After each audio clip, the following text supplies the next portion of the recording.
We are back live in Philadelphia. We are talking to industry movers and shakers, people that are moving the industry forward.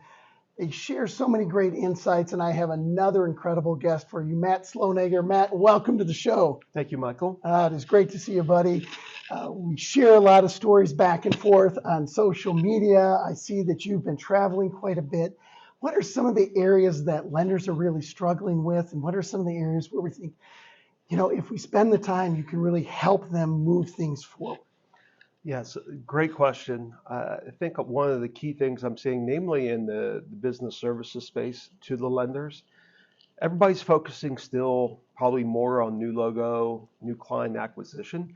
And I think they need to focus more on their existing clientele, how to deliver a better experience, what the journey, what they want them to feel, customer success, making sure that they're performing not just to the SLA, but really it's a competitive marketplace. So what's differentiating you and how are you sticking out? So I think that's probably the number one tip that I'm advising my clientele is focus on your existing clientele. Don't churn that. So let's talk about that and go into a little bit more detail. Why is it so important to get a third-party perspective?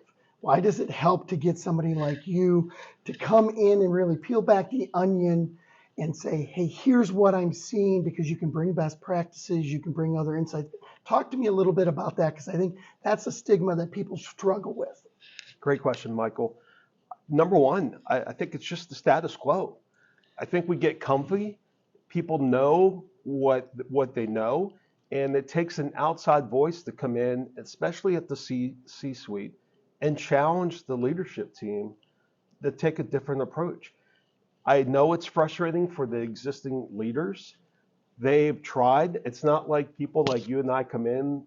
Sometimes we're coming in with some different concepts, right? But for the most part, we're coming in with concepts that other champions internally have tried, and their voice is not being heard. So the fact that they're investing in people like us, it ups, I think, our voice, and we're getting them to challenge that status quo mentality.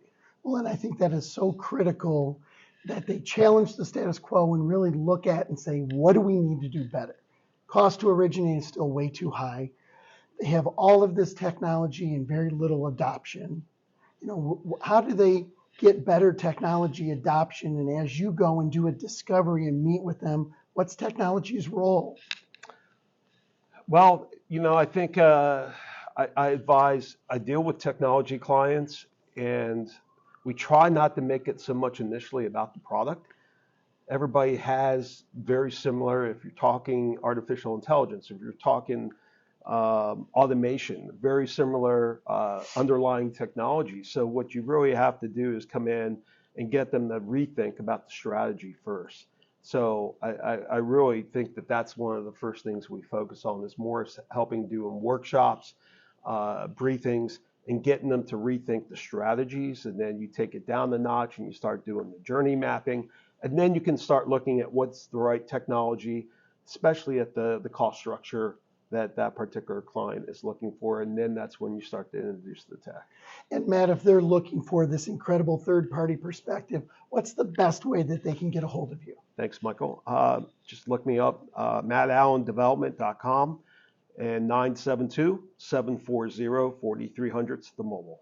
I am so glad we got a chance to see each other in Thank you. Philly. Thank you, Matt. It was great seeing you.